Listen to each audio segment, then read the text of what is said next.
Kamusta na nga po mga master at sa videong ito ay atin ang ipagpapatuloy na gisahin ang chapter 234 sa manhwa series ng Solomax Newbie. Kaya't atin na nga pong agarang umpisahan. Ipinakita sa atin ang tarangkahan nitong pinakabase ng Cult of Wraiths kung saan ang ilan sa mga miyembro nito ay ating masisilayang naguguluhan sapagkat nagsimula ngang magsipagsulputan ang napakaraming bilang ng mga manlalaro patungo sa kanilang direksyon na pinangungunahan nitong manlalarong si Maria.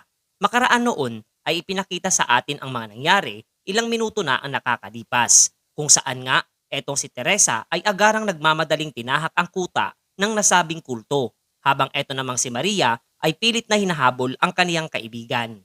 Hindi nga siya nakatagal na makasabay sa bilis na tinataglay nitong si Teresa, habang ito namang si Chun Yusong ay ipinagbigay alam sa kanya na siya na lamang mag-isa ang hahabol sa nasabing Saintess. At ito nga raw si Maria ay muli nang isagawa ang paghahanda ng mga pag-atake mula sa iba't ibang bahagi ng kuta nitong nasabing kulto. Hindi naman makapaniwala itong nasabing babae sa naging pahayag ni Chun Yusong na tila ba nagmimistulang ninanais nitong iwan na lamang mag-isa etong si Teresa na kaniyang kaibigan. Subalit sinagot naman siya nitong dakilang stalker ng ating pangunahing tauhan na nagkakamali siya ng iniisip, sapagkat sa ngayon nga daw ay mas mainam na hati-hatiin nila ang kanilang puwersa upang kapamahati rin ang atensyon nitong mga miyembro ng Cult of Wraiths. Dagdag pa nga ni Chun Yusong na malamang ay kilalang kilala na nitong si Maria ang kaparaanan ng pag-iisip, mayroon etong si Teresa, na malamang nga daw ay buo na ang pagpapasya na iligtas etong manlalarong si Faiden. At ang ganong klase ng pag-uugali nitong dalaga ay lubos na nilang kabisado na sadyang impulsive kung kumilos, tanging magampanan lamang ang gampani ng isang saintess. Hindi nga raw niya masisisi etong dalaga pagdating sa kanyang kaparaanan na isinasagawa, at naroroon siya upang magkaloob ng tulong at kapwa natanong etong si Maria kung ganoon nga rin daw ba ang klase ng aksyon na nais niyang isagawa. Kasalukuyang natatawa na nga lamang etong si Maria sa nasabing pahayag ni Chun Yusong at seryosong na wika na dihamak na mas matagal na niyang kilala etong si Teresa at labis niyang pinahahalagahan, habang inactivate ang isang spell na lumikha ng napakaraming meteor pati na rin ang iba pang mga pag-atake patungo sa direksyon ng pinakabase ng Cult of Wraiths, at ang lahat nga ng mga nasabing pangyayari ay pasimpleng pinagmamasdan nitong si Nona mula sa di kalayuan. Maya-maya pa ay dumating nga sa kanyang lokasyon etong dakilang stalker ng ating pangunahing tauhan at do'y naunawaan na kaya pala ganon kabilis etong nasabing babae ay dahil etong kanyang alter ego ang kasalukuyang gumagamit sa kanyang katawan. Agad naman siyang natanong nitong si Nona kung maaari siyang tulungan nitong si Chun Yusong na gumawa ng bagay na makakatulong sa kaniya upang maakyat niya ang nasabing pader at pasimpleng makapasok sa base ng kulto nang hindi gumagawa ng atensyon para sa mga ito. Kaya't ginamit nga niya ang kanyang soul-chasing mind blade patungo sa pader upang magamit nitong alter ego ni Teresa sa pag-akyat ng naturang pader. Nagpasalamat nga ito sa kanyang nagawa at kapwa nga ang dalawang ito ay nagsimula ng pumasok patungo sa loob ng kuta ng kulto. Pagkatapos ay ipinakita naman sa atin ang napakaraming papel na naglalaman ng mga impormasyon hinggil sa pagsalakay na isinasagawa at pinsalang natamo nitong kulto ng Cult of Wraiths na kanilang ang magalang na iniaabot para dito sa kanilang leader na si Relici. Literal na nakadarama na nga ng pagod itong nilalang mula sa walang humpay na pagpirma nilang pinapagawa para sa kanya, at sadyang hindi makapaniwalang magiging ganito siya kaabala dahil lamang sa pagpasok nito mga manlalaro sa kaniyang palapag na pinangangasiwaan. Hindi nga siya sanay sa ganitong kaabalang pagkilos at pagpirma sa napakaraming papel, at muli nga ay halos bumigay na sa tindi ng pagkayamot na nadarama. Maya-maya pa ay sumulpot naman sa eksena etong demonyong si Remya na agad namang ikinatuwa nitong si Relici, kasabay na paghingi sa kanya ng pabor pagdating sa pagpirma ng napakaraming papel sa kanyang harapan. Subalit wala namang intensyon etong babaeng demonyo na gawin ang mga bagay na iyon, at mas minabuting ilahad para dito sa leader ng kulto na ang kanilang paghahanda para sa paghuli nitong saintess na si Teresa ay kumpleto na. Ngunit ayon nga dito kay Remya na kahit nga daw maidala nila etong naturang manlalaro sa Demon King na si Gantafer, ay mukhang dito na rin magwawakas ang pamamayagpag ng kulto sa ika-20 palapag ng tore. At ang isipin ang 100 taong pamamahinga at walang pagkilos na gagawin ay lubos na napakasarap kung kaniya itong makakamtan. Sinagot naman siya nitong si Relici na hindi niya nagugustuhan na ang mga nangyayari, lalong-lalo na ang sunod-sunod na pagbugso ng mga gawain para sa kanya, at binigyang diin na ayaw na niyang magtrabaho pa, habang nagpapakita ng matinding galit na nadarama.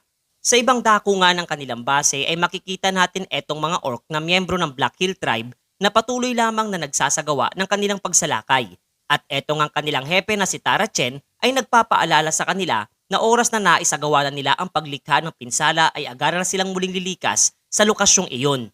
Subalit bigla na nga lamang napahinto ang mga ito sa kanilang pagkilos na likha pala nitong si Relici. Galit nga nitong nawika ang paninisi ng kanyang paghihirap na dinaranas mula sa gusot na nalikha nitong mga orc at ng mga manlalarong nasa loob ng naturang palapag. Kaya't ipaparanas nga daw niya ang kanyang lakas sa paraan ng pagiging isang tamad.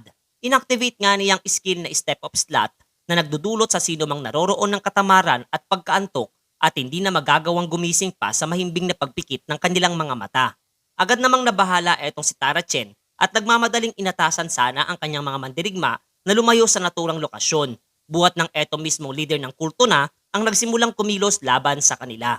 Kahit nga etong Dark Emperor ay naapektuhan sa kapangyarihan nitong si Relici at hindi makapaniwala na bigla siyang nakadarama ng pagkaantok habang nasa gitna ng pakikipaglaban, hanggang sa kanyang napuna etong kakaibang paglalakad ng isang individual sa ere at nauunawaan na posibleng ito ay may kaugnayan sa mga kakaibang nangyayari sa kanila. Agad nga itong matanda ay dumakot ng isang malaking tipak ng kalupaan at mabilis na inihagis patungo sa direksyon nitong naguguluhang si Relici dahil sa isang pangyayaring hindi niya lubos inaasahan. Hindi nga siya makapaniwala na mayroong mga individual na magagawang kumilos pa habang nasa ilalim ng kanyang kapangyarihan at kaniring naunawaan na malamang ay hindi mga ordinaryong individual ang mga sumasalakay sa loob ng palapag na kanyang pinamamahalaan. Matapos noon ay malakas nga niyang isinaad na hulihin at dakpin ang lahat ng mga kumalaban sa kanilang teritoryo at plano nga rin niyang mag-isang tahaki na ang iba pang mga bahagi nitong kanilang base.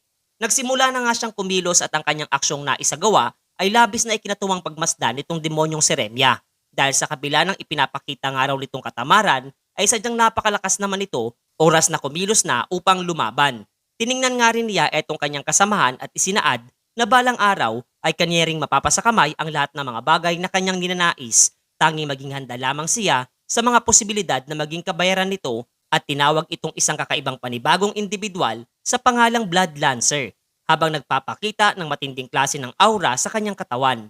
Sa ibang dako naman ay umabot na rin sa kaalaman nitong mga miyembro ng kulto ang pagkilos na isinasagawa nitong si Relici at sadyang hindi maipinta ang kanilang kasiyahan at ninais na masilayan ang isinasagawa nitong pakikipaglaban. Samantalang ang isa sa kanila ay sadyang kakaibang ikinikilos at ipinakita nga sa atin na ang nagtatago sa nasabing kasuotan ay walang iba kundi itong ating pangunahing tauhan. Matapos noon ay muling ibinalik ang kwento sa mga panahong nag-uusap sila ng kanyang dakilang stalker kung saan nga ay hinihiling nito na tapusin ng araw nitong si Jinyuk ang pag-clear ng nasabing palapag. Buhat ng nalalagay sa panganib ang buhay nitong si Teresa dahil plano niyang iligtas etong manlalarong si Faiden na kasalukuyang nasa kamay nitong kulto. Hindi naman nababahala etong binata sa mga nangyayari at bagyang tinatamad pa nga siyang kumilos na hindi naman nagustuhang marinig nitong si Chun Yusong. Pasimple nga niyang biniro itong kanyang dakilang stalker na kung hihilingin nga daw ba niyang muli itong magsuot ng kakatuwang kasuotan ng tila ba isang fairy sa loob ng 2 oras ay gagawin nga raw ba niya kapalit ng kanyang pagkilos na isasagawa. Na seryosong tinugon naman ito nang hindi na iyon mahalaga pa. Ang kanyang kasagutang nakuha mula kay Chun Yusong ay nagbigay ng kumpirmasyon para dito sa ating pangunahing tauhan na lubos na nag-aalala para sa kapakanan nitong kaibigan nilang babae, etong kanyang dakilang stalker. Sapagkat kadalasan nga daw, kapag nasambit na niya ang nasabing bagay, ay agaran na nitong hinuhugot ang kanyang espada at naghahamon ng pakikipaglaban. Kumilos na nga rin siya at planong simulan na ang kanyang misyon bago pa man muling kulitin siya nitong kanyang kasamahan. At planong tahakin na ang lokasyon ng item na kanyang kinakailangan upang magawang i-clear sa mabilis na panahon ang ika-20 palapag ng Tore mga master.